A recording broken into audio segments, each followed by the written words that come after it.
할렐루야. 오늘은 11월 24일 역대상 19장 20장, 베드로전서 1장, 요나서 3장, 누가복음 8장 말씀입니다. 역대상 19장과 20장에는 다윗이 모든 전쟁에서 승리하는 내용이 나와요. 암몬의 새로운 왕이 즉위하여 다윗은 사절단을 보내 축하를 하죠. 그런데 암몬 왕 한운이 다윗의 신하들을 욕보여요. 분노한 다윗이 요압을 보내 암몬과 전쟁을 벌입니다.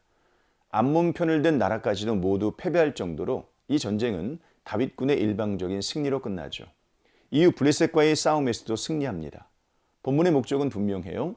이 본문의 첫 번째 독자들에게 신실한 왕과 함께한 이스라엘은 항상 승리했다는 역사를 알리는 것이죠. 아수르와 바벨론에게 멸망당한 이스라엘 백성들은 항상 의문이 있었어요.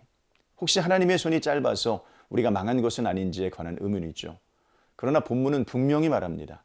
하나님의 능력이 부족해서 이스라엘이 망한 것이 아니에요. 하나님을 의지하는 한 이스라엘은 결코 망하지 않았을 것입니다. 우리도 마찬가지예요. 흔들리는 믿음을 굳게 세우시기를 바랍니다.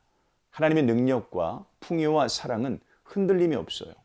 항상 넘치도록 있습니다. 흔들리는 것은 항상 우리의 믿음입니다. 하나님께서 당신의 백성에게 능력과 풍요와 사랑을 한없이 베푸신다는 진리를 굳게 믿으시길 바랍니다. 베드로전서 1장은 거룩한 자가 되라는 교훈이에요. 베드로는 우리가 구원받은 목적을 말합니다. 너희가 순종하는 자식처럼 전에 알지 못할 때에 따르던 너의 사욕을 본받지 말고 오직 너희를 부르신 거룩한 이처럼 너희도 모든 행실에 거룩한 자가 되라. 구약의 백성들에게나 신약의 성도들에게나 부르심을 받은 목적은 동일합니다. 우리를 부르신 하나님처럼 우리도 거룩한 자가 되는 것이죠. 그러므로 우리는 부르심에 합당한 자가 되도록 거룩함을 추구해야 됩니다. 진리의 순종함으로 영혼을 깨끗하게 하고요. 거짓이 없이 형제를 사랑해야 됩니다. 하나님을 참으로 믿는 자들은 자기를 불러주신 목적을 충성스럽게 따라갑니다. 요나서 3장에는 니느웨를 향한 하나님의 용서가 나와요. 물고기 뱃속에서 나온 요나가 하나님의 뜻대로 니느웨에 가서 회개를 외쳐요. 흔쾌히 한 것은 아닙니다. 니느웨는 사흘 동안 걸어야 할 만큼 큰 성읍이었는데 그가 하루 동안만 전했기 때문에 그래요. 사실 요나가 니느웨가 망하기를 원했던 것 같아요. 그런데도 놀랍게도 니느웨가 회개하기 시작하죠. 니느웨 왕이 먼저 회개하고요. 모든 백성들이 함께 회개합니다. 그러자 하나님께서 뜻을 돌이키셔서 그들에게 내리시기로 한 재앙을 내리지 않습니다. 하나님은 심판을 즐기시지 않아요.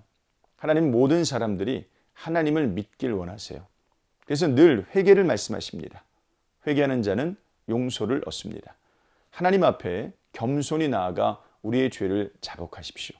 신실하신 주님께서 우리에게 용서받음의 즐거움을 알게 하실 것입니다. 누가복음 8장은 씨 뿌리는 비유를 중심으로 하나님 나라를 설명하고 있어요. 예수님께서 씨 뿌리는 비유를 통해 교훈하시죠.